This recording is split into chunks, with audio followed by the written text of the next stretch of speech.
If you were to ask anyone who has ever played an RPG what were some of the best ones out there, chances are Chrono Trigger would be at the top of that list. I know many people who claim this as one, if not the best RPG or JRPG if you prefer, out there. It makes many top 10 lists and almost everyone agrees. Chrono Trigger is one of those games that if you say you've never played it, someone will shout, "You must!" I only played this game for the first time when I was around 16 or 17, and like many others, I declared it my favorite RPG ever. Since then, it has been replaced by another game, but it still remains as my second favorite RPG of all time. And this raised a very important question to me.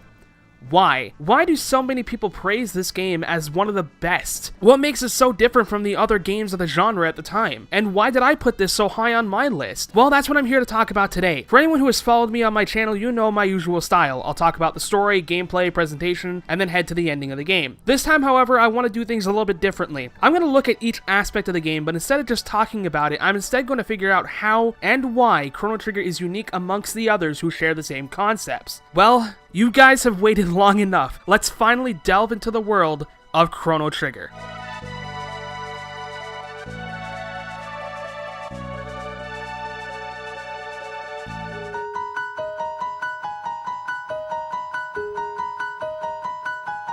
Chrono Trigger was created very late into the SNES lifespan, all the way back in 1995. It was created by Squaresoft, which 1 year before had released the critically acclaimed Final Fantasy VI. The reason I bring up when it was released is actually a very simple one. Being released a bit late into the SNES, its limitations had been set even higher than when it first started, which meant games could look even better than before. Every console is kinda like this. Look at Final Fantasy IV in comparison to Final Fantasy VI. You can see just how drastically it changed throughout the years. And Chrono Trigger takes that knowledge and makes it look just as beautiful, even for 16-bit graphics. Each setting and location stands out from one another. Not to mention, with time travel in the mix, locations help reflect the time period they're in, whether it be the medieval time of 600 AD or the dystopian future of 2300 AD. Each location had its own tone and feel, giving a diversity between each place that you'll explore. The music that accompanies the game also helps give each location and scenario its own feeling. The soundtrack as a whole has been regarded as one of the best composed soundtracks for a video game of all time. The diversity of the music in this game is almost off the charts. It should be stated here that I am not a music expert. I do not know the technical aspects of music, or the studies of music,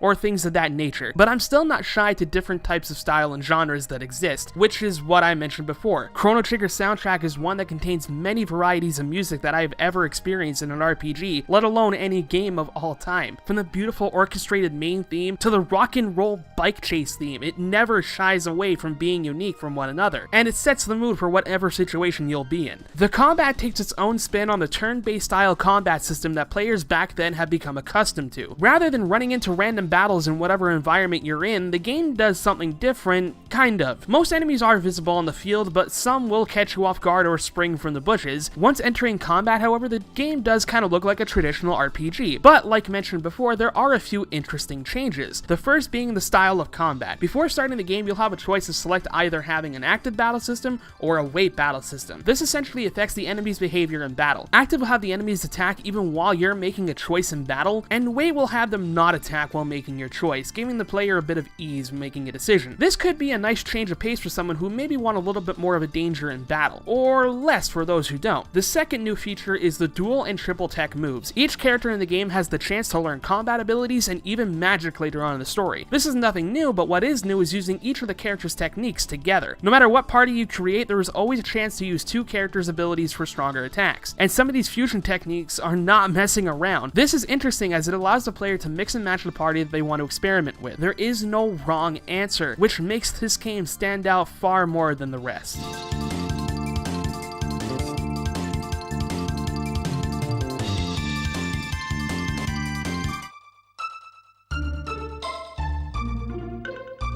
It's important that I mention here that I will be going into spoiler territory when looking at the story of this game. It does help me illustrate my point even more, and that's the reason I'm doing it. And for a game like Chrono Trigger, it's essential that I look into what this story does. Now, all this talk about the game's story, I have to say, Chrono Trigger's story is very small. I mean, when really looking at the plot as a whole, it boils down to just a few things. The main plot, anyway. We follow our main silent protagonist, Chrono, as he wakes up on the day of the Millennial Fair, a giant extravaganza which is celebrating 1,000 years of being a country. Chrono runs into a girl at the fair and she drops her pendant. After returning it to her, they exchange names and our new friend Marley joins us for the fair. They then go to attend a showcase of a new invention which was made by Chrono's friend Luca. After an incident, however, Marley gets sent into the past and Chrono, being the hero that he is, rushes in to save her. After running to the castle, we discover that Marley had been placed as the missing queen who had gone missing. Before long, however, she then disappears and Luca rushes in and explains the situation. She explains that Marley is actually a descendant of the royal family and that her actual name is Nadia. Essentially, she vanished because her ancestor had been kidnapped and without being rescued, she would cease to exist. After meeting a new froggy friend and rescuing the rightful princess, Nadia returns and the gang heads back to their own time, only to then have Chrono be sent to jail for kidnapping Nadia. After escaping with Nadia and Luca, they end up in a catastrophic future of the year 2300 AD. After meeting the locals and diving even deeper into this barren world, they discover a robot named Robo, who shows them exactly what happened to the future. A being named Lavos had come to the planet for what seems to be one very simple purpose: pure destruction, as it rains literal hell upon the world and causes the world to be in the state that it's in now. After witnessing the event firsthand, Luca, Nadia, and Chrono and their new friend Robo decide that they must stop this being from destroying the world by any means necessary, as of course they have the power to travel to different points in time. And from here, that's really the main goal of the story: defeating Lavos. It may seem like I talked a lot about the introduction of this game, but really all this is discovered within like the first 2 hours of gameplay. All that is up to the player now is to plan how they play the game itself. You'll be visiting many more time periods and gaining a few more allies, one of them being Isla, who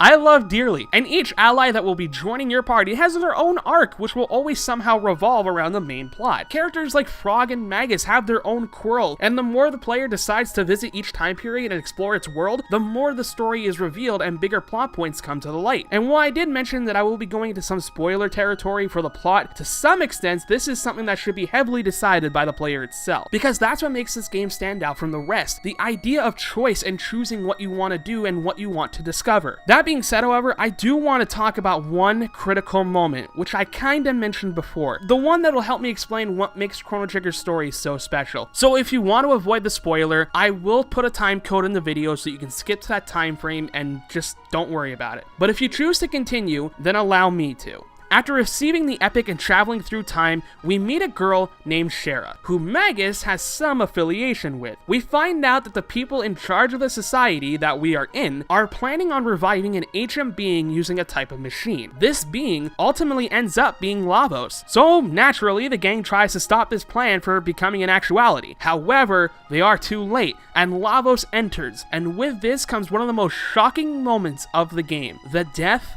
of Chrono. Yeah, Chrono, the character that you've been playing and seeing the story through, dies here and now. Everyone is saddened by the loss of their friend and returned to the point where time doesn't exist. And from here, it's up to the player to decide how they finish the game. From here, they have the choice to take the fight to Lavos, or after a bit of searching, go on a journey to bring back their lost friend. After mentioning all of this, it encompasses the main aspect which I think makes Chrono Trigger the gem it is today: the idea of choice. You can decide to go fight Lavos whenever you see fit. You can decide to explore the different time periods and unlock new secrets or story elements. It all decides on the player, which back then wasn't a prominent theme in RPGs at the time. RPGs back then were giant stories that you were experiencing one piece at a time. And while you do decide where to go, they all have a certain path that you need to follow. But Chrono Trigger allows the player to choose what he or she sees fit. Heck, even on New Game Plus, which to my knowledge was the first JRPG to ever implement this feature, you can immediately go fight Lavos right in the beginning of the game, ignoring everything this game has to offer. Even the choice to fight Lavos whenever you want in the place of no time lingers the player throughout the entire game. Even once you beat the game, and whether or not you choose to finish the game while doing what you think is everything, the game still has about 12 different endings to experience. 13 if you count the extra content on the DS, iOS, and Android parts of this game. And this is something that I didn't accomplish, mainly because, you know, time constraints and recording issues, but do know that they do exist, and some of them are pretty funny, some of them are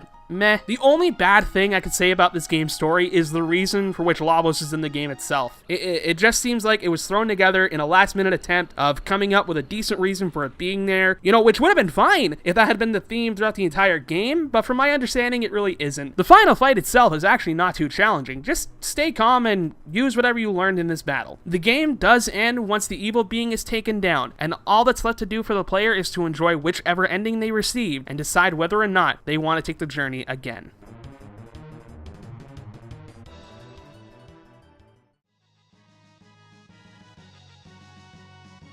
Chrono Trigger is a game which has always been held in the highest of regard, and after really looking at what makes up the contents of this game, it's not hard to imagine why. As a teenager and even now, I will always appreciate what this game did. I once named this as my favorite JRPG of all time. But prior to writing this video, I had never really thought about why, until today. Chrono Trigger is a game which takes everything that encompasses it and uses it to its fullest extent. I believe I mentioned this before, but if I didn't, then let me say it here again. This is not a long RPG by usual RPG standards. RPGs at the time usually took anywhere between 25 to 60 hours, depending on the amount of content in the game. Chrono Trigger is only about 15, maybe 20 if you decide to get everything you can. Now, this doesn't include getting all the endings, mind you, but that only makes everything I mentioned before even better. Giving the player the ability to run through the game again with its end level stats in an RPG that only takes a few hours is an ingenious way of letting people replay the game without having it feel like a long, treacherous journey. Letting them end the game as soon or as late as possible. It's almost safe to say that a game like Chrono Trigger comes around only once in a blue moon. And while many other games take certain aspects that are seen in Chrono Trigger, like deciding when and how the game proceeds or having an active combat field, it's the only one that I've seen that take all of these features and fully utilize it. Chrono Trigger will always remain one of my favorite RPGs of all time, let alone one of my favorite games of all time. It has everything I love about an RPG and takes its own unique spin on it. Its story is simplistic and yet expansive with many secrets to discover. Its environments are such a joy to run around and explore in. Its characters are all charming and almost every NPC brings something to the light about its world. The gameplay is fun and can even be heart-pounding at times, and its music perfectly intertwines itself with the journey it takes place in. As stated in the beginning of this video, I always thought that Chrono Trigger was one of the perfect examples into what makes a perfect RPG, and I, as well as many others, will stand by that claim. It's a game that will be treasured by many for years to come. I know that I will. I will always love this game for what it is, and as long as it resides on my shelf, I will always remember the journey I had in this game, and it's a journey which I will always be glad to take again and again.